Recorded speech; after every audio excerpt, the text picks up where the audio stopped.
Hello all, I have already given a clear insight about neuro-otology. Now we are going to enter about neuro-otology proper. Yes. So I'll give you the auditory pathway before any technique I am going to explain, so here before the hair cells it is the conducting pathway. Here within the cochlea it is sensory pathway. Here it is neural pathway.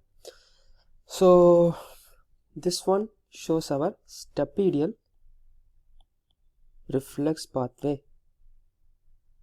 So I'll explain this and I'll explain where the technique or instrument actually works on this pathway, so that we will get the extent of lesion or location of the lesion, which is the cause for our hearing loss. Now first, audiogram.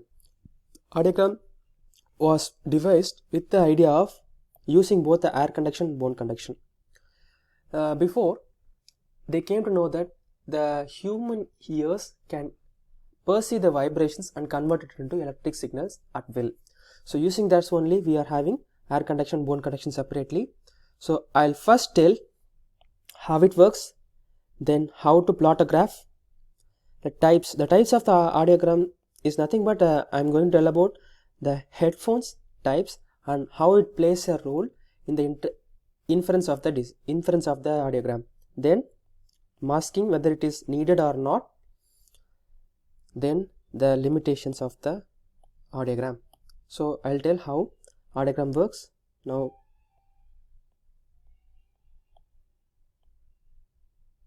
he is a very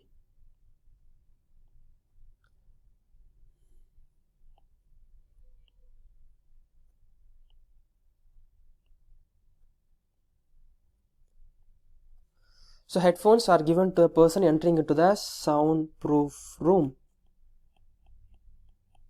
So this headphone which I am showing here is circumaural type of headphones. If it is only covering a part of pinna, it is supraaural headphones. Like our earphones, it is inserted inside the ear canal, means it is in the ear type of headphones. Okay. So using this, pure tones are given. Why these are called pure tones? Because these tones will be of particular frequency, particular amplitude and particular phase.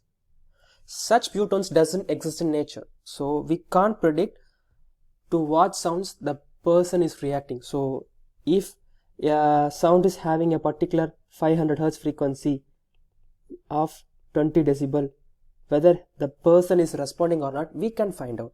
If atmospheric sound is mixture of all frequencies, so we can't clearly predict. If the patient is not hearing a particular person's voice, we can't predict whether he is having a particular hearing loss, how much hearing loss, location of the hearing loss, we can't predict. So using this, we can predict the amount of hearing loss the person is having and the type of hearing loss.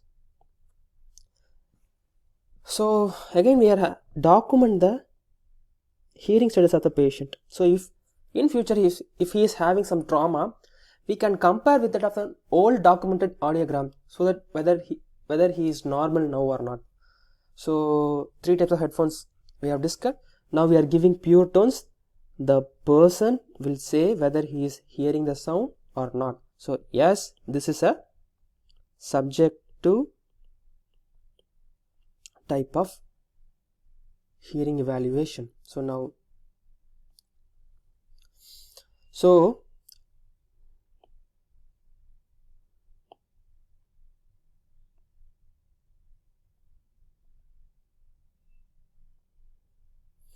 y-axis is being plotted in decibels, x-axis plotted in frequency, that is hertz. 250, 500, 750, 1000, 2000, 4000. So the frequency we should start at a lower frequency only, but the decibel it is not mandatory that we should start at 5 decibel. The 5 decibel is the basic decibel. So 5 decibel, obviously most of the persons here will not hear. Normal persons also will not hear. So we can start at threshold frequencies like 20 decibel or 30 decibel we can start. So we can start at 30 decibel. The person says that he hears the sound. Then we can reduce 10 decibels down. 20 decibels whether the person is hearing or not. He says that he doesn't hear the sound. Now we can increase 5 decibel, 25 decibel, the person hears. Similarly, we can increase to 500 hertz. 30 decibel, he hears. Again 20 decibel, he doesn't hear. Again 25 decibel, he hears. Similarly, 750 hertz frequency, he hears only 30 decibel. So we are going to plot in the graph. So before that, you should have an idea about the symbols used in audiogram. Single graph is enough for plotting both the ear. So there is color difference for each ears. R for red, for right. L for left, for blue. So blue color is for left ear, red color is for right ear. These symbols you don't need to memorize. I'll just tell a simple thing. For air conduction there are separate symbols. For right side there are separate symbols. Left side there are separate symbols. For bone conduction also there are separate symbols. Okay. So for air conduction the symbols will be complete. For bone conduction the symbols will be incomplete, like this. Will be complete like this. So you just have to remember this only. One other thing you should remember is, if you go left side means it is always wrong. If you go right side means it is always correct, that is round. So this one you just remember. So unmasked right side is circle, left side is cross mark. Now we are going to plot the graph. We have obtained 3. So I am reducing 5 decibel down for bone conduction. So bone conduction is actually measured by inserting a vibrator behind the pinna. So like this. So it will be placed behind the pinna. It should not touch the hairline. So using this, vibrations are sent into the bone. The person will again show responses, and we can plot the bone conduction also. So the bone conduction response for 250 hertz frequency is 20 decibel. I am telling here also 20 decibel. Here it is 25 decibel. So now we are going to plot the graph. So I am going to plot it as a right sided one. So right side for 250 hertz frequency, the air conduction is 250 hertz. For air conduction is 25 decibel. 500 hertz frequency there is 25 decibel. 750 hertz frequency it is 30 decibel. Similarly, bone conduction 20 decibel, 20 decibel, 25 decibel. So air conduction, the lines will be continuous like this. So similarly I am continuing with 30 decibel.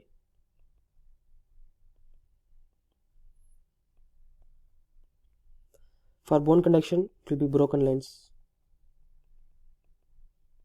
Simple. So this is the simple audiogram graph. Now the 500, 750, 1000 hertz frequencies are alone obtained, and it is taken into average. For example, 25, 30, 30. So these are the 3 decibels obtained for 500, 750 and 1000. Why 500, 750 and 1000 means? So normal hearing frequency range is 500 to 2000 hertz.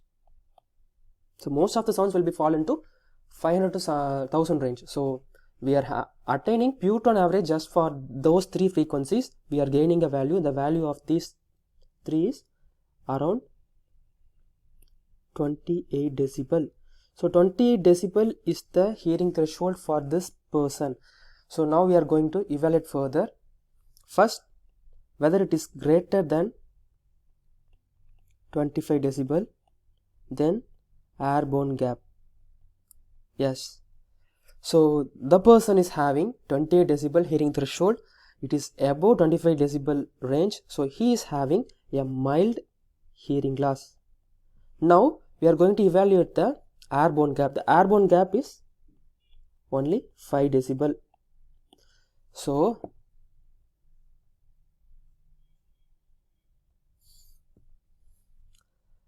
if the airborne gap is less than 10 decibel, it is sensorineural hearing loss.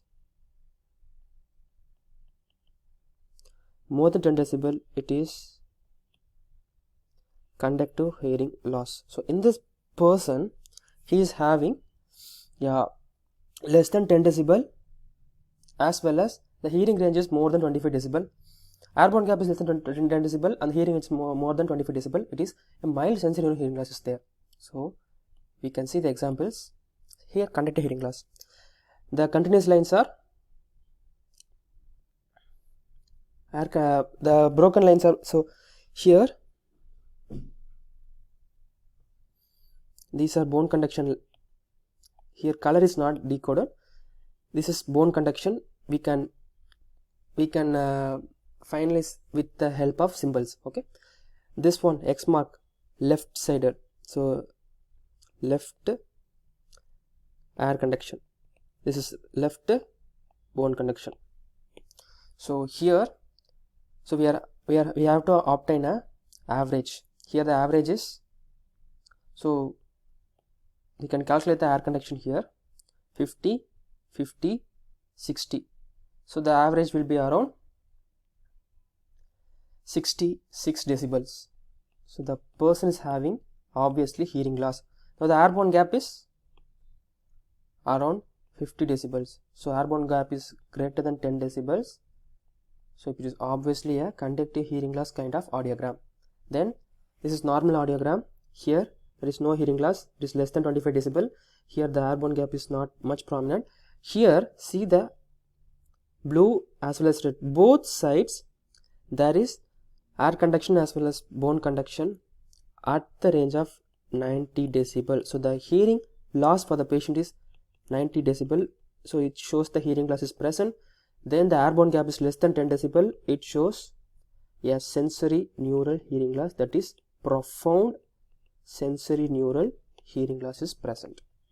So mixed hearing loss, the person will be having abnormal neural pathway as well as there will be some conductive defects like CSOMs will also be coexistent. Here the hearing loss will be greater than 25 decibel. The airborne gap again will be greater than 10 decibel, but in conductive hearing loss the bone conduction will be less than 25 decibel. Only the air conduction will be greater than 25 decibel. Here mixed hearing loss, both the air conduction and bone conduction will be greater than 25 decibels and the airborne gap will be greater than 10 decibels.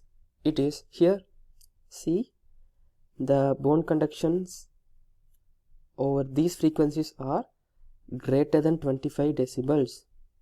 Also the airborne gap is greater than 10 decibels.